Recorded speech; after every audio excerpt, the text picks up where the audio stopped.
Welcome back to my channel mga boss at mga madam. Pinagpalang araw po muli sa ating lahat. Ang pag-uusapan po natin ngayon ay ang VOOC Bar Elite 12,000 pops. Ito po siya. Bali, ito na lang po yung may papakita ko dahil naiwan ko po yung box niya noon sa pinagbilhan ko. Kasi hindi pa po ako masyadong sa mga vape no, na bumibili lang po ako dahil nag-ship na po ako sa vape kaysa sa Yossi. Kaya ayan po, pero umpisahan po natin sa sa specs po niya. Bali may dinownload ko na lang po sa internet yung specs po niya. Ito po.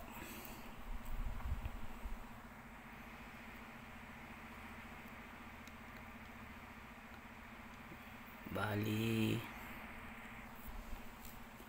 ito po yung bali ito po yung kanyang specs.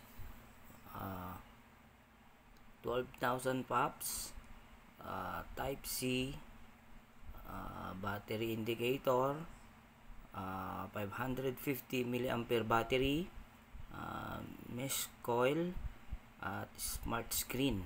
Bali yan po yung kanyang specs.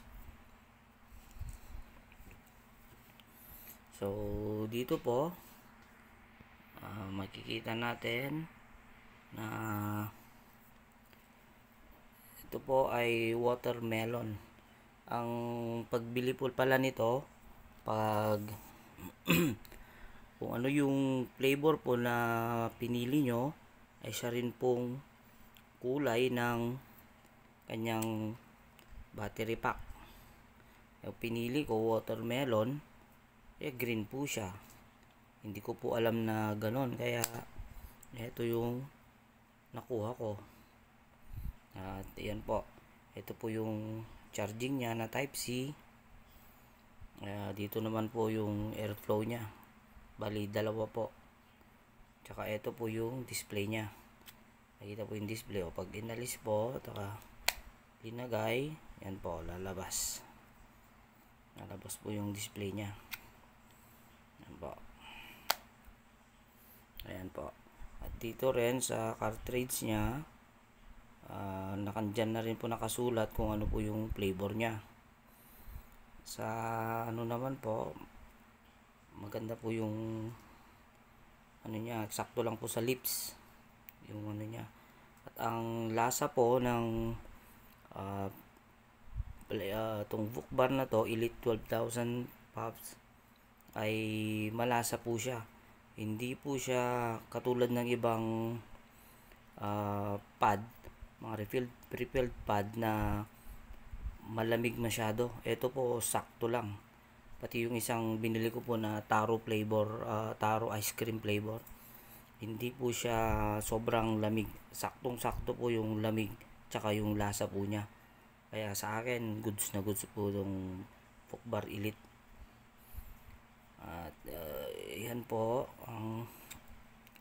nandito naman po yung battery terminal po niya.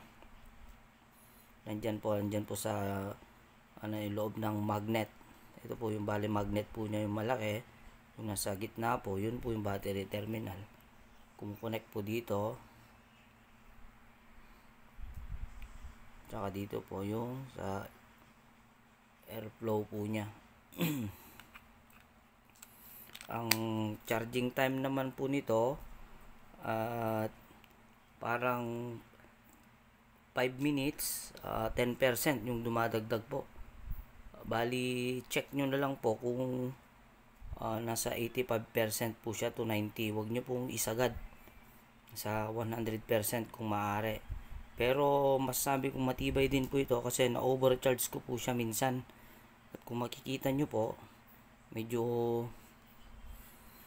lumobo ng konti po yung sa may battery.